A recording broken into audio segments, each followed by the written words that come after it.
We didn't want to shoot him in the face. Nobody wanted to. We wanted the photo. Did you shoot Bin Laden? On the ground, yes. How did that feel? Don't tell me like, just doing the job. Bull. You just killed. You shot. I didn't kill Bin Laden. I've never said I killed Bin Laden. I'm correcting myself.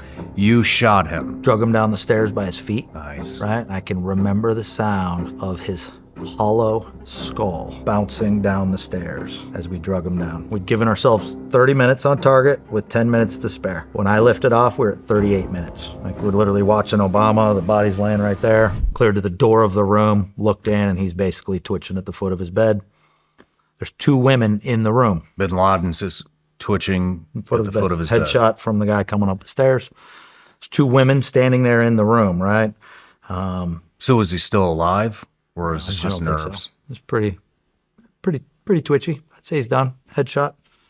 Cover the headshot, right? We didn't want to shoot him in the face. Nobody wanted to. We wanted the photo, right? The rules of engagement were capture or kill, right? None of this was go in and kill everybody. I've never been on a mission in the SEAL teams where they said go in and kill everybody. Never. It's always capture or kill, and we had 30 different lawyers show up and brief us on this. Why was he engaged while we were coming up the stairs? Because the only thing he exposed was a head. Stuck his head out the door to look at the guy coming up the stairs and was engaged. Within the rules of engagement for that point man. Why? Because he could have produced a gun around the corner, right? Khalid down the stairs had a gun in hand. Guy in the first room I cleared had a gun in hand. So third floor had more time to set up a defense than anybody on the second and the first, and everybody else had got a gun on the first and second. Mm-hmm. So for the point man to think, okay, Bin Laden's armed, well within the rules of engagement, we'd been briefed. Part of the, the intel packages was, hey, they have the house rigged to blow, or they're all wearing S-vests, and when you get in there, they'll martyr themselves and kill you guys too. So again, rules of engagement, point man coming up the stairs, only sees the head, well within the rules of engagement to take that shot. Now he's laying at the foot of his bed. Two women in the room, right? Same point man, grabs the two chicks and pushes them back against the far wall. Right, had they had a vest on or something, he would have taken the brunt. Turns out they didn't. Push them back against the far wall, and that's basically target secure, right? We finished clearing the third floor, and it's okay. Question the women and kids, right? Trying to get a name for the guy. The women gave us an alias. Did you shoot Bin Laden? On the ground, yes. You did? Yep.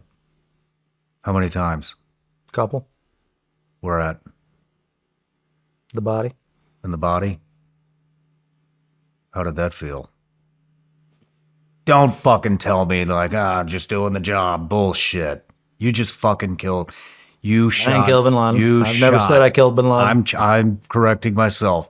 You shot him as he was twitching at the fucking edge of his bed, and you didn't feel anything? I don't know what that counts for, but... Come on. You didn't feel anything. No sense of accomplishment, retribution. This guy fucking brought down the Twin Towers. We had a long way to get home still, right? I think everybody was still very focused on, okay, right? We've got one helo down, right? Let's think big picture here, where we are in this situation. Yeah, we got Knucklehead down, but... Did you know it was him? Man, looking at him, it looked like him, right? The women gave us an alias. The kids confirmed it. We went back to the women. The women then confirmed it. We all carried photos of him, right? And all the photos we carried, his beard was gray and had gray hair. I searched his bathroom on the shelf just above his sink just for men hair dye. Get the fuck out of here. Are you serious? He's been dyeing his beard. That's why his beard's pitch black in all the photos. Oh, shit. So, yeah, right? We got a helo down. We got a lot of stuff going on. We're very far from home. Right, you got an hour and a half helo ride into a country that's got surface-to-air missiles, and they're way different than what's going on in Afghanistan.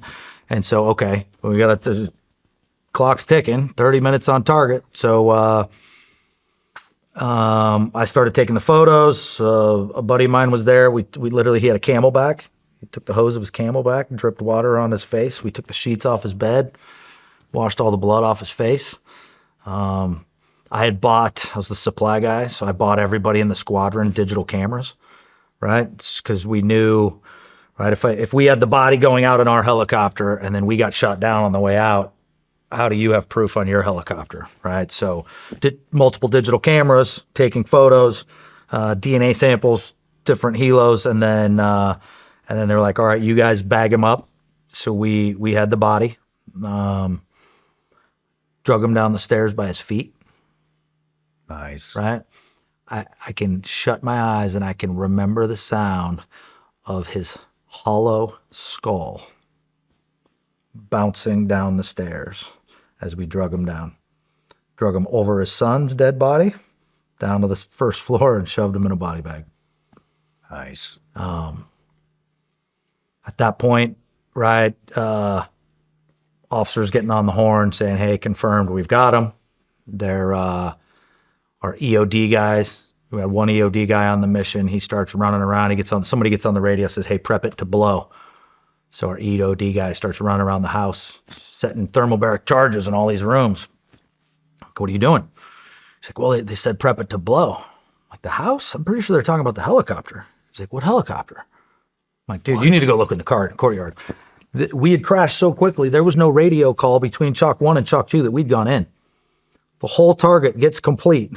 And then some of the people in Chalk 2 found out that we had crashed in the assault. They did not know. Are you Everything was happening so quickly that hadn't been communicated.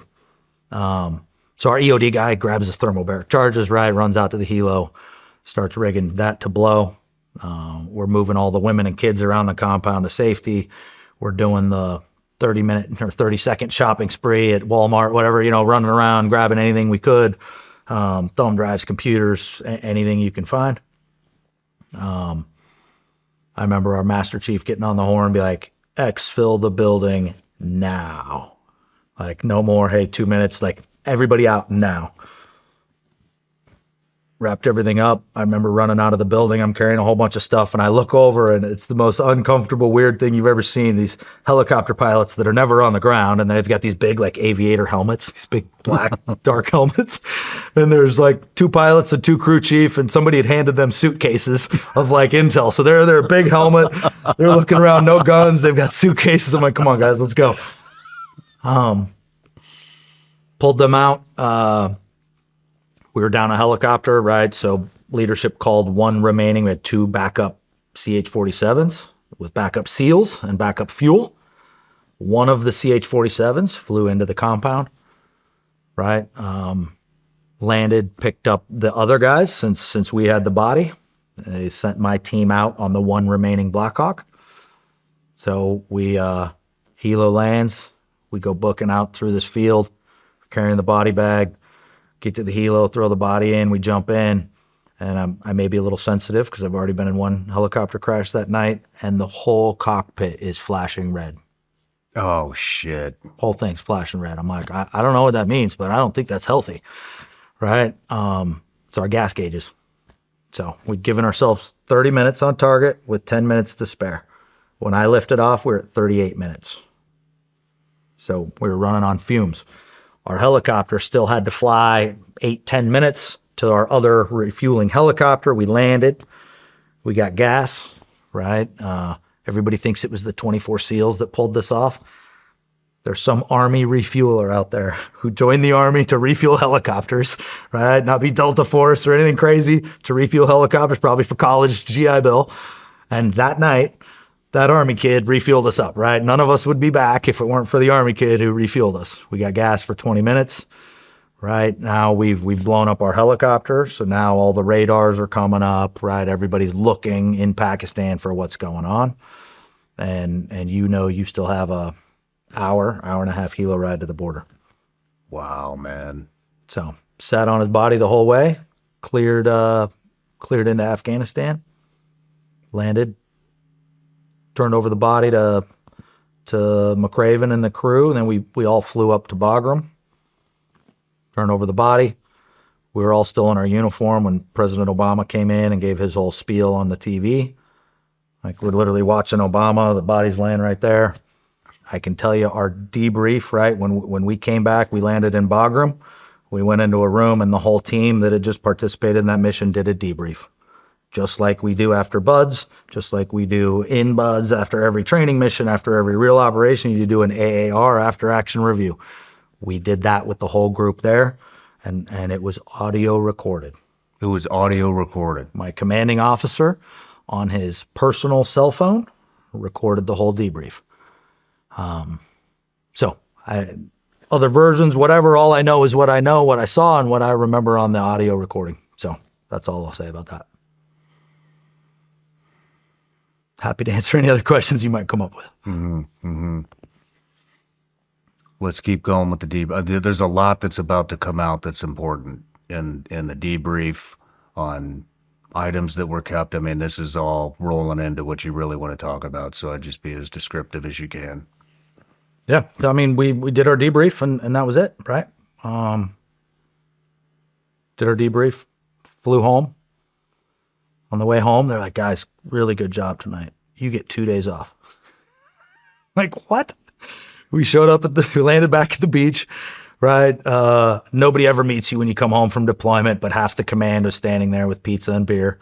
And of course, the Navy bus. Get on the Navy bus, back to the base.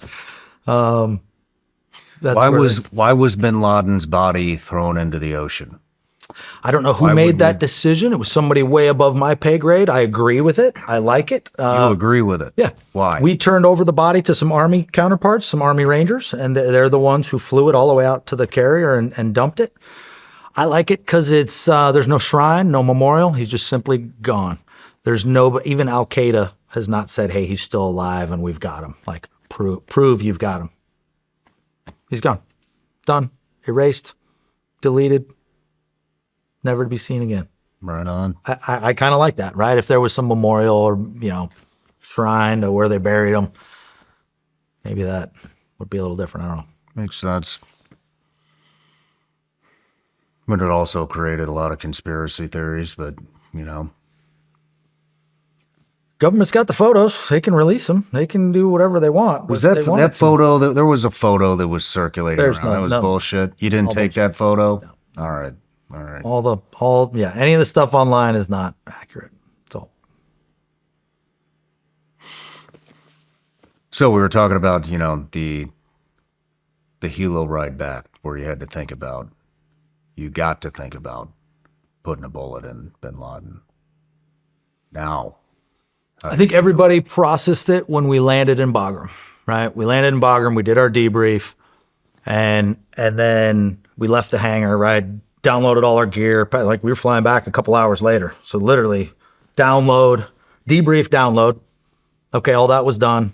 And we had a couple hours. And we went to some of the old area that we could hang out at Bagram.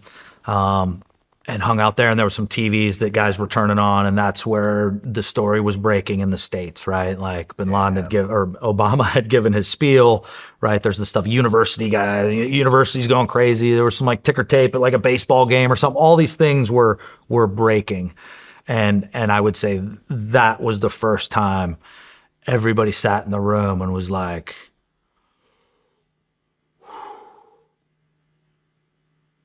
take a breath.